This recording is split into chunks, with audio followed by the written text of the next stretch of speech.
ที่ว่ายังคล่องขาเรื่องในการกวักหัวสิ้นเนาะอันนี้จะเป็นสิ้นหัวก่อยเด้อสิ้นหัวก่อยเนาะพี่น้องเนาะนี่อันนี้ขึ้นกับลูกค้าสั่งลูกค้ามักเนาะลูกค้าซื้อแผ่นี้มาสมมติลูกค้าซื้อใหญ่มาเนาะลูกค้ามักขนาดซ้ำใดลูกค้าจะบอก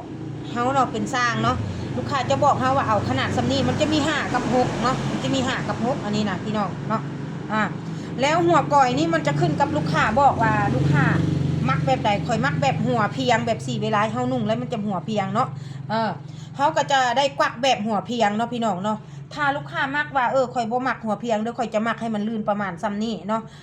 ลื่นประมาณซ้ำนี้มันก็จะดูดีแนวหนึ่งเนาะมันก็จะงามแนวหนึ่งหัวเพียงแบบ4มันก็จะงามไปแนวหนึ่งเนาะอันนี้ขึ้นกับลูกค้ามักเด้อข้อที่2ที่ลูกค้าเนาะที่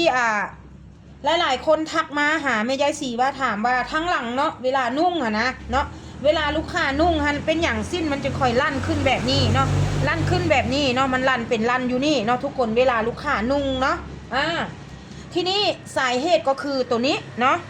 ให้มาดัดแก้ตัวนี้ใหม่เวลากวักหัวสิ้นเนาะอันนี้คือด้านหลังอันนี้จะเป็นสะโพกเนาะจะเป็นสะโพกอันนี้คือ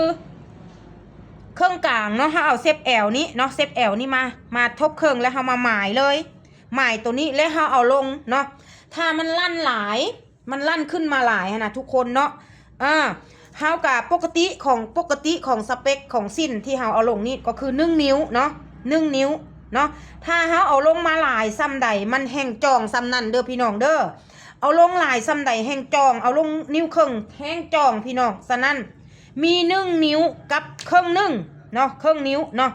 มันจะมีครึ่งนิ้วถ้ามันลั่นขึ้นหลายเราต้องสอบหาวิธีแก้ตัวนี้คือเอาลงมา